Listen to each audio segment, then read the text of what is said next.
Su, Kauaiui. A pessoa disse, mas os índios não fazem música, eles só dançam. Eles só batem o pé. Os índios não fazem música, eu fiquei pensando. Os índios fazem música e são exímios, são grandes compositores, são grandes poetas, porque a poesia acontece todo dia na vivência do pular na água, da tardinha que vai se indo, da canoa que está balançando no banzeiro, do barranco que desce com a batida do solapamento das águas ou das marés. Então tudo isso é poesia para o indígena.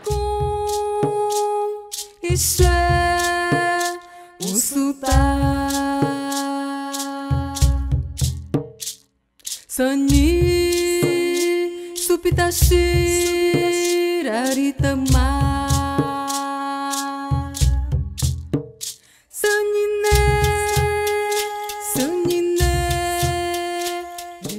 De uma forma geral, os povos indígenas eles são frutos da oralidade. Todos os ensinamentos eram passados através de contação de histórias. Quando você entende, compreende e passa a saber a história de quem lhe gerou, você passa a conhecer e a entender sua própria história, o seu modo de vida, de pensar, de sentir. A sociedade brasileira, ela tem pouco conhecimento sobre os nossos povos. Esse é um dado que precisa estar muito claro quando a gente fala em conscientizar a sociedade brasileira sobre os povos indígenas. A literatura ela tem um papel assim, militante, fundamental, importantíssimo no esclarecimento desses equívocos todos. Então eu costumo dizer que a literatura que nós fazemos, que nós produzimos, uma literatura engajada, porque ela tem um papel fundamental em transformar um pensamento equivocado num pensamento real. Muita coisa do que foi escrita sobre os povos indígenas foi sempre escrita por um olhar de pesquisador, de alguém que vem de fora, de alguém que vai estudar. Hoje, através dos livros, através do advento da literatura indígena, desse movimento que já acontece há aproximadamente uns 30 anos, nasceram os escritores indígenas que estão escrevendo a sua própria história, que estão escrevendo a história do seu povo. A literatura, os livros não é uma tecnologia dos povos indígenas, mas podemos muito bem nos valer dela para que ela seja um instrumento a mais de preservação da memória dos nossos povos. Toda a nossa riqueza material e imaterial, que os povos indígenas carregam consigo, isso tem sido muito desprezado, tem sido muito mal compreendido pela sociedade como um todo, porque a sociedade brasileira foi educada a pensar o índio como um ser do passado, como um ser do princípio, da história. E a sociedade brasileira como um todo aceitou, meio que pacificamente, esse tipo de abordagem e acabou não questionando muito, de modo que os indígenas ficaram escravos desse passado memorial brasileiro, nunca são colocados como seres do presente, ou seres da nossa contemporaneidade. O conhecimento que é chamado de conhecimento científico sempre tratou historicamente os nossos saberes como saberes inferiores.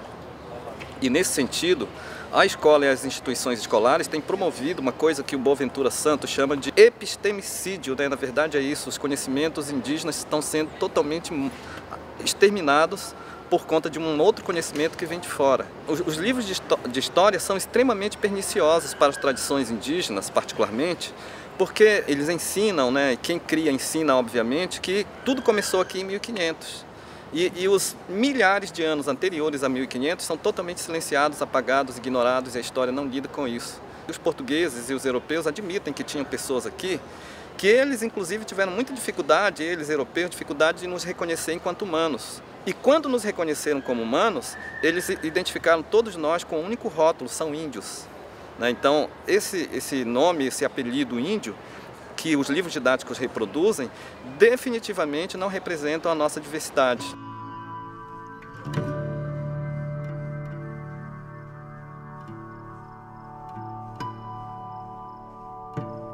medida que o diálogo, o debate não acontece, logicamente que as pessoas ficam ignorantes em relação a essa temática indígena e o resultado disso é que os preconceitos, as discriminações, né, e tudo que foi feito historicamente vai sendo reproduzido. Crianças, os jovens, os adultos continuam, né, achando que o lugar do índio não é na cidade, definitivamente. Índio não pode usar celular, índio não pode usar roupa. Eu acho uma contradição muito grande. Esses preconceitos eles são reproduzidos e no final das contas a gente chega a uma situação de um país que definitivamente não é o país da democracia racial, é o país do racismo cordial. Nós pisamos na nossa própria história quando a gente se trata com preconceito a história do outro. E quem é esse outro? É o indígena, é o negro, que contribuíram para a formação do povo brasileiro.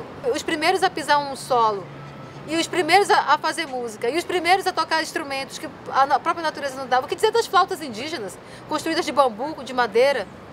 O que dizer dos tambores? O que dizer das maracas? A maraca, que ela é feita de cabaça ou de cuia, dentro dela vai sementes, ou de tento, ou sementes menores, colhidas na própria natureza, e o cabo é feito de madeira.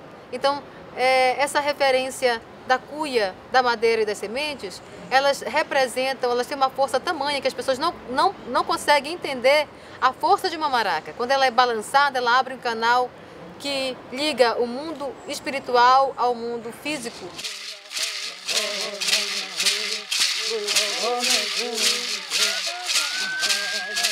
Ainda hoje repercute aquela lógica assim, tem muita terra para pouco índio. Né? Para que índio precisa de terra se índio é preguiçoso e não planta, fica o dia inteiro tomando açaí, namorando e deitado na rede. Né? Vamos transformar essas terras em terras produtivas, vamos liberar mais terra para a produção de soja, e aí os indígenas são o tempo todo pressionados nesse sentido. A população definitivamente não ganha, porque não tem nem soja nos mercados brasileiros. Nas grandes cidades até a gente encontra com alguma dificuldade, mas nas cidades pequenas a gente não encontra soja.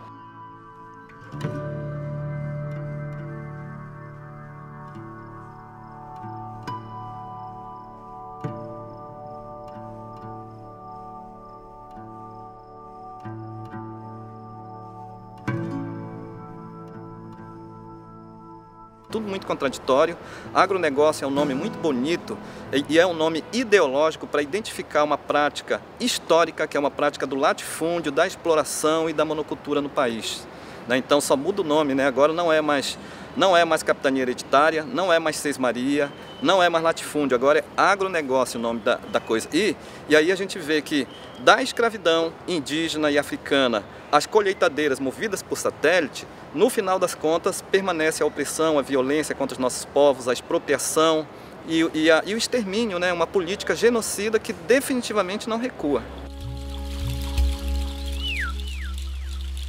Subiritama Wipinani Sapukatara Mukitanawa Indatana Sikue